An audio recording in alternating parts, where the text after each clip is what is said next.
Howdy folks, Grebner here with Grebner Outdoors. It's the day before archery season 2012, and I, like most of you, don't have the money or the time to do what I want. And so tonight, even though I'm not hunting tomorrow, I'm going to be attempting to make a safari style waterhole blind for traditional archery. So these cattails right here would make an excellent across the waterhole shot for a traditional bow, probably under 20 yards to the bank. However, even though I would like to hunt organically like they did in the old days, right next to me here is a noontime bedding area where after the deer have drank in the heat of the day, they bed down in those cattails right next to me.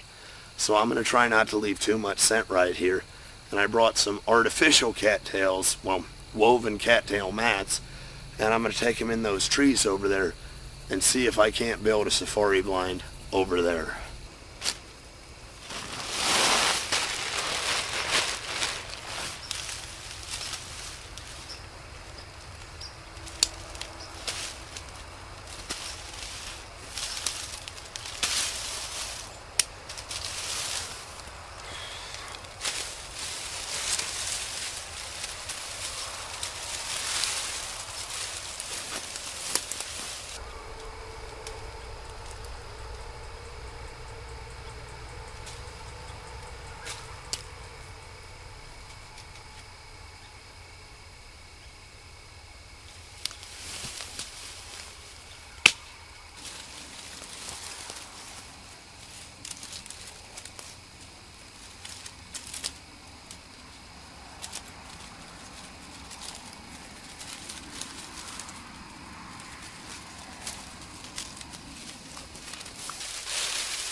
You know, one day I'd like to have adventures instead of misadventures.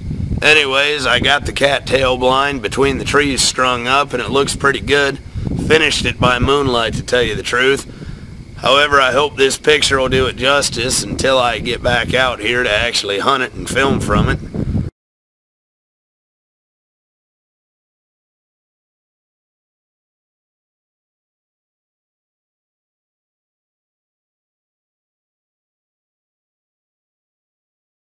Anyways, good luck to all you guys that are going out deer hunting. I'm going to be going to fucking work. As always, God bless all my sportsmen of America. Join the NRA to protect our rights. Please check out my friends over at legallyconcealed.org. Thank you very much to those of you involved in law enforcement, those of you serving in the military, and thanks for watching Grebner Outdoors.